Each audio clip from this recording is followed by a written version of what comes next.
നേതാവ് ഓടി നടന്ന് പെൺകുട്ടികളെ പീഡിപ്പിക്കുകയാണ്.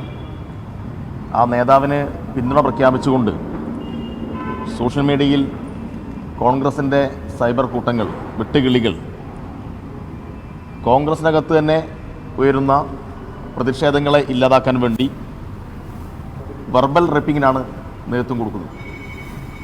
ഇതൊരു കാരണവശാലും അംഗീകരിക്കാൻ വേണ്ടി കഴിയില്ല. ഉമാ തോമസ് വളരെ പക്വതയോടുകൂടിയാണ് ഉയർന്നു വന്ന ആരോപണങ്ങളിൽ പ്രതികരണം നടത്തിയത്.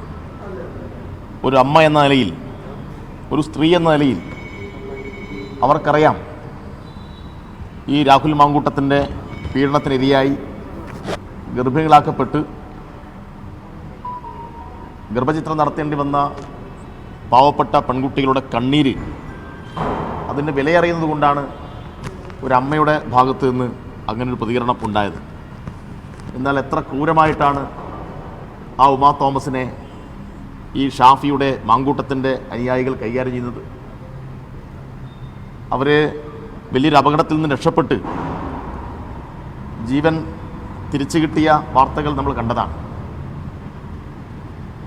ജീവിതത്തിനും മരണത്തിനും ഇടയിൽ നിന്ന് രക്ഷപ്പെട്ടു വന്ന ഒരു സ്ത്രീയോട് നിങ്ങളൊക്കെ അന്നേ മരിക്കേണ്ടതായിരുന്നു എന്നാണ്, നിങ്ങളൊന്നും ചത്തിട്ടില്ലേ എന്നാണ് ഷാഫിയുടെ അനുയായികൾ ചോദിക്കുന്നത്.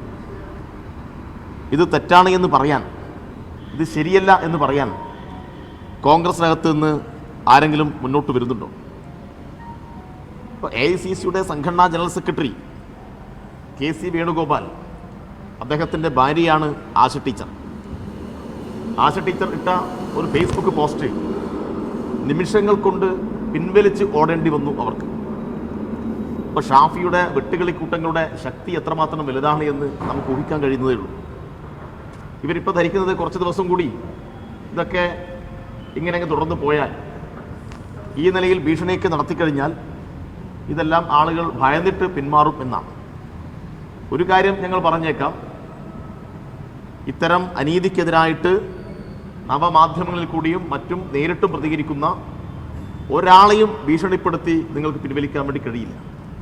ഇവർക്കെല്ലാം ആവശ്യമായ ശക്തമായ പിന്തുണ DYFയുടെ ഭാഗത്തുണ്ടാവും. ഉമാ തോമസിനെതിരായി നടന്നുകൊണ്ടിരിക്കുന്ന വെർബൽ റേപ്പിംഗ്, ഈ വെട്ടുകിളിക്കൂട്ടത്തിൻ്റെ സൈബർ ആക്രമണത്തെ DYFI ശക്തമായി പ്രതിഷേധിക്കുകയാണ്. ഇത് ഒരു കാരണവശാലും അനുവദിക്കാൻ കഴിയാത്ത ഒന്നാണ്. ഇതിൻ്റെ പിന്നിൽ ഷാഫി പറമ്പിൽ MP ആണ്.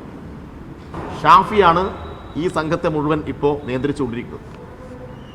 ഷാഫി ആദ്യഘട്ടത്തിൽ ബീഹാറിലേക്ക് മുങ്ങിയെങ്കിലും അവിടെ അധികകാലം നിൽക്കാൻ വേണ്ടി ഷാഫി കഴിഞ്ഞിട്ടില്ല. പിന്നീട് ഇങ്ങോട്ട് കേരളത്തിലേക്ക് വന്നിട്ട് നേരെ വടകരയിൽ പോയി. ആളുകളെല്ലാം ധരിച്ചത് ഷാഫി ഇദ്ദേഹത്തെ തള്ളിപ്പറയും എന്നാണ്. പക്ഷെ തള്ളിപ്പറഞ്ഞില്ല എന്ന് മാത്രമല്ല, ഷാഫി അവിടെ ചോദിച്ചത് ഇദ്ദേഹത്തിൻ്റെ പേരിൽ കേസുണ്ടോ, FIR നിലവിലുണ്ടോ, ആരെങ്കിലും രേഖാമൂലം പരാതി കൊടുത്തിട്ടുണ്ടോ എന്ന് പറഞ്ഞാൽ ഷാഫി പച്ചക്ക് ഈ രാഹുൽ മാങ്കൂട്ടത്തെ ന്യായീകരിക്കാൻ വേണ്ടി വന്നു എന്നാണ്. അപ്പോൾ അതിൻ്റെ പണി ഷാഫി എടുത്തുകൊണ്ടിരിക്കുകയാണ്. ഇതെല്ലാം ഏതെങ്കിലും ഒറ്റപ്പെട്ട സംഭവമല്ല, സംഘടിതമായി ലക്ഷങ്ങൾ കൊടുത്ത് ആളുകളെ നിർത്തിയിട്ടാണ് ഈ പണി മുഴുവൻ ചെയ്യുന്നത്. എവിടെ നിന്നാണ് ഇവർക്ക് ഇത്രമാത്രം പണം കിട്ടുന്നത്? ആലോചിക്കേണ്ട കാര്യമില്ലേ? ഇത്രമാത്രം PR വർക്കിന് പണം എവിടെ നിന്ന് കിട്ടുന്നു? ഈ പണത്തിൻ്റെ സ്രോതസ്സിനെ കുറിച്ചും അന്വേഷിക്കേണ്ടതുണ്ട്. ചില കാര്യങ്ങൾ നേരത്തെ തന്നെ വ്യക്തമായിട്ടുണ്ട്. ദുരന്ത ബാധിതരെ മുൻനിർത്തി പിരിച്ച പണം പൂർണ്ണമായും അക്കൗണ്ടിൽ വന്നിട്ടില്ല. അതാ ആവശ്യങ്ങൾക്ക് ഉപയോഗിച്ചിട്ടില്ല. ഇപ്പം വയനാട് ദുരന്തത്തെ അടിസ്ഥാനപ്പെടുത്തി പിരിച്ച പണം പോലും ഈ വെട്ടുകിളിക്കൂട്ടത്തിന് ശമ്പളം കൊടുക്കാൻ വേണ്ടി ഉപയോഗിക്കുന്നു.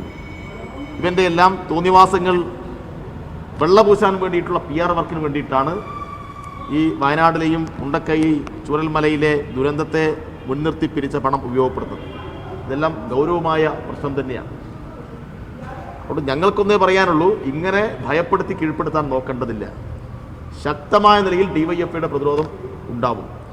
ഇവിടെ ഇപ്പോൾ രാജിവെക്കുമെന്നും രാജിവെക്കില്ല എന്നുമൊക്കെയുള്ള അഭ്യൂഹങ്ങളാണ് പടരുന്നത്. രാജിവെച്ചാലും ശരി, രാജിവെച്ചിട്ടില്ലെങ്കിലും ശരി, രാഹുൽ മാങ്കൂട്ടം പാലക്കാട് മണ്ഡലത്തിൽ ഒരു പൊതുപരിപാടിയിലും പങ്കെടുക്കില്ല എന്ന് തന്നെയാണ് ഞങ്ങൾ പ്രഖ്യാപിക്കുന്നത്.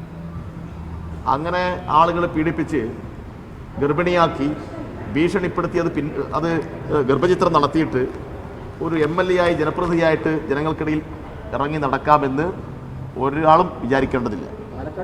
പാലക്കാട് മണ്ഡലത്തിൽ MLA ആയിട്ട് ഒരു പരിപാടിയിലും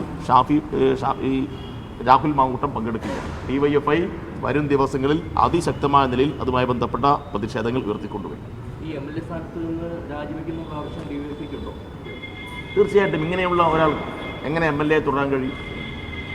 ഏതെങ്കിലും ഒരാളുടെ ആരോപണമല്ല, ഒരു ബന്ധത്തിലുണ്ടായിട്ടുള്ള എന്തെങ്കിലും വിള്ളലിൻ്റെ ഭാഗമായി ഉയർന്നു വരുന്ന പ്രശ്നങ്ങളല്ല. കേരളത്തിൻ്റെ രാഷ്ട്രീയ ചരിത്രത്തിൽ സമാനതകളില്ലാത്ത അനുഭവമാണ്. എന്നാൽ പിന്നെ ഇയാൾ ഈ പെൺകുട്ടികൾക്കെതിരെ കേസ് കൊടുക്കണം. ആരെങ്കിലും കേസ് കൊടുത്തിട്ടുണ്ടോ? ഒരു കേസും കൊടുത്തില്ലല്ലോ. ഇപ്പോൾ എന്നെ അപമാനിക്കുന്നു എന്ന് പറഞ്ഞ് എന്തുകൊണ്ട് അവർ കേസ് കൊടുക്കുന്നില്ല? വിവിധ ആളുകളുടെ ശബ്ദ സന്ദേശം പുറത്തു വന്നല്ലോ. ഈ ശബ്ദ സന്ദേശമെല്ലാം വ്യാജമാണ്, എന്നെ ഇതാ സാമൂഹ്യ മാധ്യമങ്ങളിൽ കൂടി ആക്രമിക്കുന്നു, എനിക്ക് ഇതുമായി ബന്ധപ്പെട്ട് മാനനഷ്ടമുണ്ടായിട്ടുണ്ട്, ഒരു കേസ് കൊടുക്കട്ടെ. അങ്ങനെ തയ്യാറാകുന്നില്ലല്ലോ. അപ്പോൾ ഇതെല്ലാം ഉള്ളതാണല്ലോ. എല്ലാ കാര്യവും ഇനിയും പുറത്തു വരാൻ ഒരുപാട് കാര്യങ്ങളുണ്ട്. അപ്പോൾ ഇതെല്ലാം വളരെ കൃത്യമായ തെളിവിനെ അടിസ്ഥാനപ്പെടുത്തിയിട്ടാണ് പുറത്തു വന്നിട്ടുള്ളത്. ഇനിയും ഒരുപാട് കാര്യങ്ങൾ പുറത്തു വരാനുണ്ട്. അപ്പോൾ ഇത്തരം കാര്യങ്ങൾ അടിസ്ഥാനപ്പെടുത്തിയിട്ട് പ്രതികരണം നടത്തുന്ന ആളുകളെ സാമൂഹ്യ മാധ്യമങ്ങളിൽ കൂടി ഒറ്റപ്പെടുത്തി ആക്രമിക്കാമെന്നാണ് ഇവർ ധരിക്കുന്നത്. അത് ഒരു കാരണവശാലും അനുവദിക്കാൻ വേണ്ടി പാടില്ല.